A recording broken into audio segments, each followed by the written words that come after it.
Hey guys, welcome back. On today's video, you will take, I guess, advice from a guy in a basement with magic boxes behind him, talking about the top 5 booster boxes you may not be thinking about, but you really should be for investing purposes. Coming up next.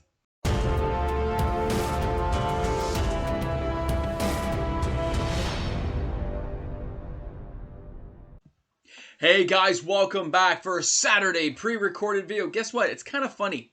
We have, on a Saturday pre-record video, I kind of record these on the Thursday, Friday, get them ready, and I upload them to you guys on the weekend so I can spend some time with the family, right? You know, make sure the kid and me have some time. Make sure you take the dog for a walk. Make sure you spend some time with your loving significant other. It's fun times. Now, the reason I want to talk to you guys today is this whole investment thing. Investing is not for everyone. But since I do myself invest in magic boxes, I wanted to always update people on boxes I think could be worth a buy. Okay, it doesn't mean this is like the overall best of the best. Everyone's got their own preferences, but I'm going to explain some reasons why I think these are the best boxes that I would choose from, and then you have an understanding of where I come from this. Okay, now of course you can always leave questions, comments, concerns in the sections below. Email me, it's in my listing. You'll always get an answer back from me. For those who are regular viewers, of course you know I answer back every time. So let's take a look at this. Okay, we're going to start at number 5. Now, number 5 is going to be, of course, Zendikar Rising. Now, anything that happened in the last 12 months. Now, when we're talking about any of these sets, when we're talking about anything in the last 12 months, we have to have an understanding where I'm coming from, and that's the fact all these sets are probably underprinted. I have no definitive proof on this particular topic, but it stands to realize that the printers don't work directly for Wizards. They have other companies, other sports cards, baseball cards, hockey cards, cricket cards for all I know. There's lots of other products these printers print. And that leads to a queue, a system where you have to sign up, get your cards. Wizards has to work this out just like everybody else. Wizards might decide just to move on to new products. So when I see here a draft box for $139 that has a cool promo card, could be a full art, could be one of the beautiful fetch lands. And then when you look at the collector boxes at $279, come on, they got 5 in there. 5 fetch land type cards. I've opened 5 myself. It could be as high as 6 really, but in this case it could be 5. So when I look at that, I say those have value. In an underprinted set, these are really going to have value 10 years from now. People are cracking these things still, although at a much slower rate from the retailers I've checked in with.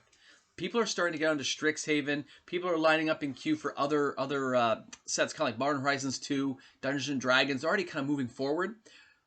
The further people move forward in these sets, the more these sets are forgotten.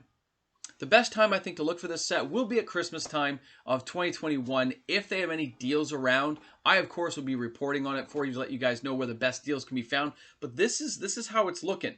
When I look at a set like this at number 5, number 5 is already a great set. Okay, it's a reasonable price. It has very strong cards in it. Although I'm not fond of the party mechanic until I see what happens with D&D. We all know that fetch lands go very far away for helping boost the value of anything out there, okay? Now, number 4, a little different here. I'm choosing Gatecrash.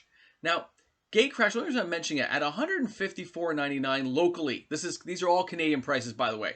So if you're a US counterpart watching me, you just got a minus 20%, 25%, sometimes as high as 30%, depending on the exchange rate, to see what our Canadian prices would be.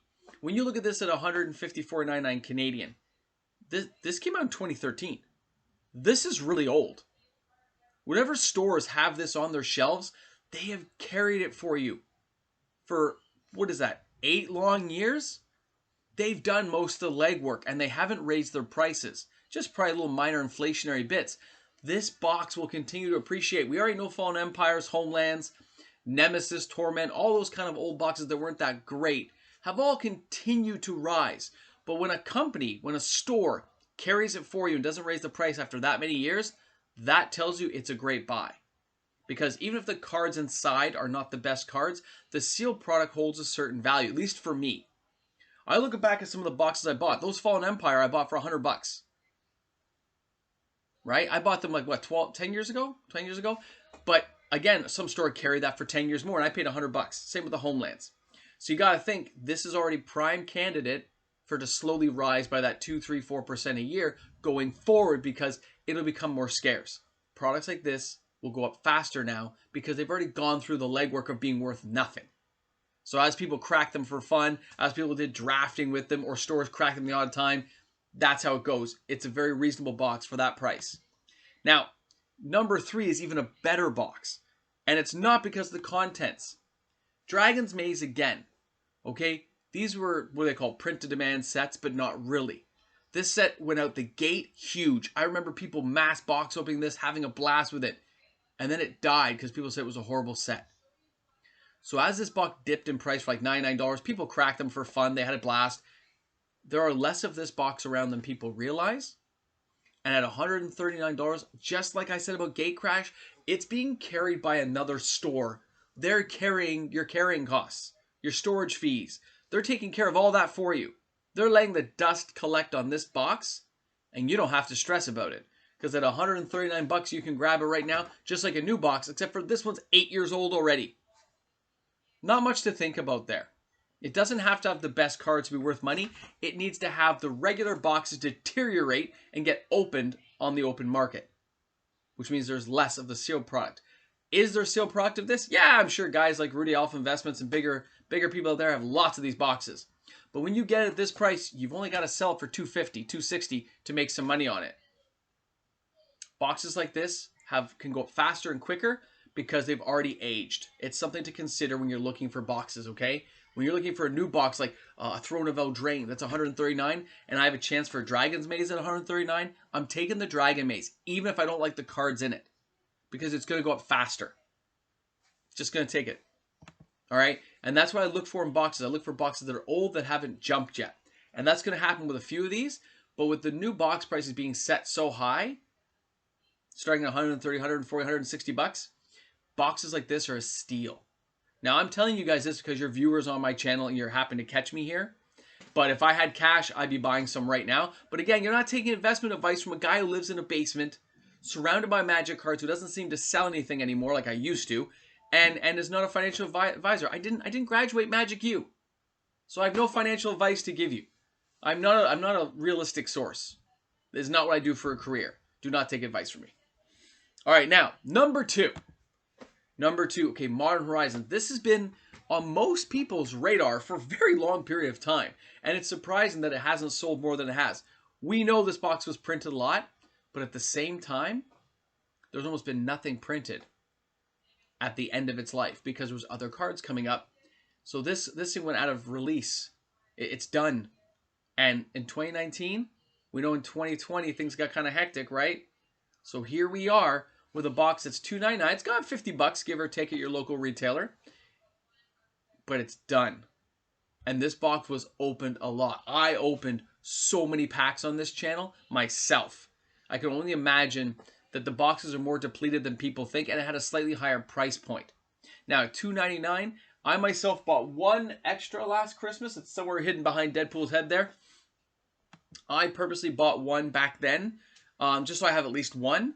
I would like to buy more, and when I compare that against a collector booster box, I think I'd rather have the Modern Horizons at this point. You have Pact of Negation, all kinds of cards with some serious money. Hex Drinker, like, there is some value in this set that people seem to forget about, or are just busy with other sets that they're not grabbing onto. I myself would definitely grab some more of that if you have the opportunity to. Again, it might go a little cheaper Christmas by $20, but I'm not expecting a lot now, especially if you're in Canada, places like 401, where it's the most reasonably priced. It's still going to go up from there, okay? So if you don't have any of this one, you might want to have a box even to save for a draft at some point in the years to come when the box shoots up to $1,000, which is where I see it headed. Now, our last one to talk about. Can you believe we're at number 1?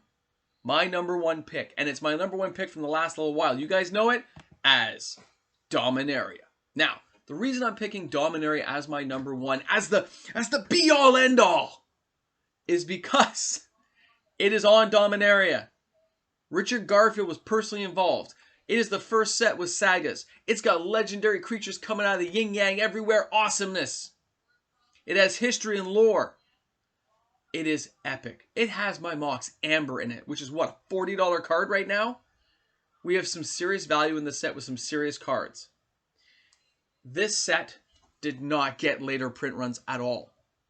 Wizards turned off the taps on this product, and at $239 coming out in 2018, this box should not even be that expensive yet, but it is. We just saw Dragon Maze $139.